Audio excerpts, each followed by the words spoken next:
Praise the lord. પ્રભુ ઈસુના નામમાં આપ સર્વને પ્રેમી સલામ. પ્રભુના વચનોમાંથી શીખવા માગીએ છીએ. ગીતશાસ્ત્રનું પુસ્તક, તેનો 15મો અધ્યાય અને તેની 1-3 કલમ. ત્યાં લખવામાં આવ્યું છે, હે યહોવા, તારા મંડપમાં કોણ નિવાસ કરશે? તારા પવિત્ર પર્વતમાં કોણ વસશે? જે સાધુશીલતા પાળે છે અને ન્યાયથી વર્તે છે, અને જે પોતાના હૃદયમાં સત્ય બોલે છે, તે જે પોતાની જીભે ચાડી કરતો નથી તથા પોતાના મિત્રનું ભૂંડું કરતો નથી અને પોતાનો પડોશી પર તહોમત મૂકતો નથી. 4 કલમ. જેની દ્રષ્ટિમાં પાજી માણસ ધિક્કારપાત્ર છે, પણ જે યહોવાના ભક્તોને માન આપે છે, અને જે પોતાના હિત વિરુદ્ધ સોગંદ ખાઈને ફરી જતો નથી, જે પોતાના નાણાં વ્યાજે મૂકતો નથી અને જે નિરપરાધી વિરુદ્ધ લાંચ ખાતો નથી, એવા કામ કરનાર કદી ડગશે નહીં. આવા કામ કરે છે તેઓ એ પર્વત ઉપર સ્થિર થશે, એમ એ વચન જણાવે છે.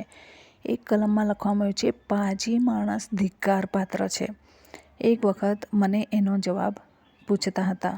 એક સાહેબ હતા, સાઉથના હતા, એટલે ગુજરાતી કદાચ એમને એડજસ્ટ બરાબર નહીં થયું, અને એના લઈને પાજી માણસ એ પ્રમાણે શું છે તે તમે મને જણાવો. હું કહેવા જાઉં, પરંતુ પછી મેં રહેવા દીધું. તો પાજી માણસ એટલે કે એના વિરુદ્ધમાં શું છે? પણ જે યહોવાના ભક્તોને માન આપે છે. એટલે યહોવાનો ભક્ત નથી, યહોવાના ભક્તના વિરુદ્ધનું કામ છે એમનું. અને એવા વ્યક્તિઓને માન ઘટતું નથી, મૂર્ખને માન ઘટતું નથી, એવું વચન કહે છે. તો આપણે આવા પાજી માણસ, જાણી જોઈને પ્રભુથી વિરુદ્ધ અને વિમુખ થયેલા વ્યક્તિઓ, પાપ કરવાવાળા વ્યક્તિઓ, દંગા કરવાવાળા વ્યક્તિઓ અને ખાલી ડોળ દેખાડે છે, એવા વ્યક્તિઓને માન આપવાની શું જરૂર છે? પરંતુ કેમ લોકો માન આપે છે? એમની પાસે ઓથોરિટી હોઈ શકે છે, એમની પાસે ધન સંપત્તિ હોઈ શકે છે, એના લઈને લોકો માન આપે છે. સૌંદર્ય હોય છે, એમનું સ્ટેટસ હોય છે, એના લઈને માન આપે છે. પરંતુ પ્રભુના વિરુદ્ધમાં એ લોકો છે, એ લોકો એ પ્રમાણેનું કામ કરે છે, તો એવા વ્યક્તિને પ્રભુના વિરુદ્ધનું હોય, પ્રભુના વિરુદ્ધ જતો હોય, એને શું માન આપવાનું હોય? એને કંઈ માન આપવાનું હોતું રહેતું નથી. તો આ આપણા જીવનમાં એ શીખી લેવાની જરૂર છે. લોકોના મત લેવાને માટે આપણે શું કરીએ છીએ? એ બહુમતીમાં આપણે પણ જોડાઈ જઈએ છીએ. પરંતુ પ્રભુ ચોખ્ખા શબ્દમાં ના પાડે છે. કોને મહત્ત્વ આપે છે? યહોવાના ભક્તોને મહત્ત્વ આપે છે. તે પર્વત પર ચડી શકશે. પાજી માણસને મહત્ત્વ આપે છે, એ ચડી શકવાનું નથી. આ દિવસોમાં પ્રભુ આપણને શીખવી રહ્યા છે, તેમના કાર્યમાં આપણને મદદ કરી રહ્યા છે કે તમે ન્યાયથી વર્તો, સત્ય બોલો અને પ્રભુના મહિમાને માટે જીવન જીવો. એ પ્રમાણે તમે રહેશો તો શું થશે કે પ્રભુના મહિમાને માટે તમને એ પર્વત ઉપર સ્થિર કરવામાં આવશે. એ પવિત્ર પર્વત ઉપર સ્થિર થવાના ગુણો, પગથિયા અને લક્ષણો આ છે. પણ આપણે એમાંથી થોડુંક કાઢી નાખીએ તો આપણને બહુ જ પેલું સ્ટેપ ઉપર કરવું પડે છે, બહુ પગ આપણને લાંબો કરવો પડે છે. પરંતુ પ્રભુ આપણા માટે એ ભલું કરે છે. સ્ટેપ બાય સ્ટેપ પગથિયા મૂકીને એ પર્વત સુધી ચડવાને માટે, પહોંચવાને માટે પ્રભુએ કામ આપણા માટે કરેલું છે. તો એ પાજી માણસને પ્રભુ ના પાડે છે માન આપવાને માટે, એવા વ્યક્તિઓને આપણે પણ નહીં માન આપીએ.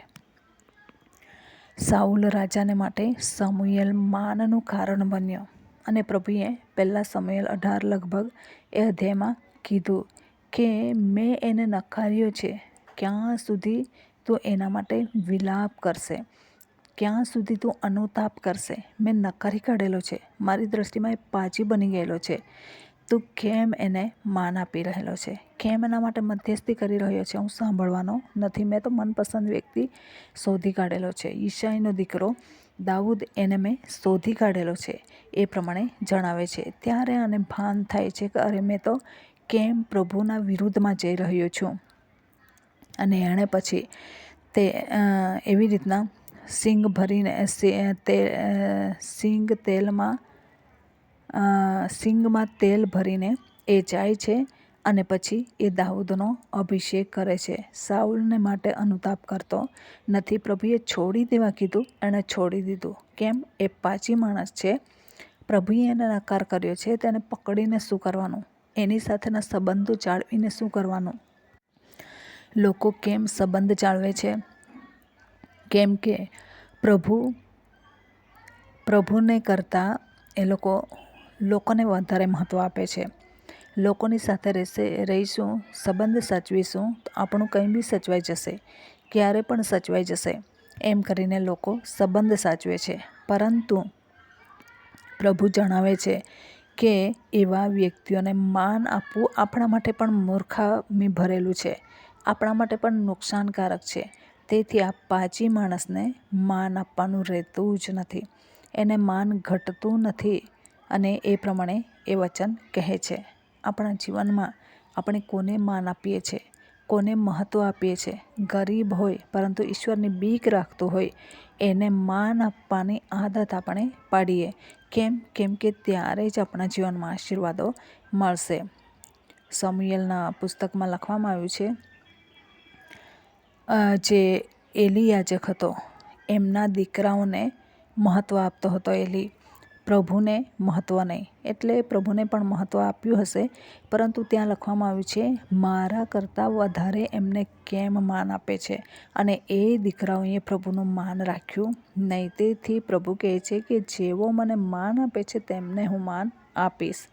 જે મને માન આપતો નથી, છો ને પછી એ હોદ્દા પર છે, છો ને પછી એ કોઈક આગેવાનનો દીકરો છે, હું માન આપીશ નહીં. આગેવાનના દીકરા તરીકે એણે મને માન આપવું રહ્યું એવું પ્રભુ જણાવે છે. એલીના દીકરાઓએ પ્રભુને માન આપવું જોઈતું હતું, પરંતુ એ લોકોએ એલીને માન આપ્યું નહીં, સાથે સાથે પ્રભુને માન આપ્યું નહીં. અને એના લઈને પ્રભુએ પણ એમને માન આપ્યું નહીં. આજે આપણે નાની મોટી સેવા કરીએ છીએ, એની કદર કરવાની છે અને એ સેવા દ્વારા પ્રભુને માન અને મહિમા આપવાની જરૂર છે. પ્રભુને કદર કરવાની છે અને પ્રભુને માટે આપણે સાદર પ્રણામ કરવાનું છે.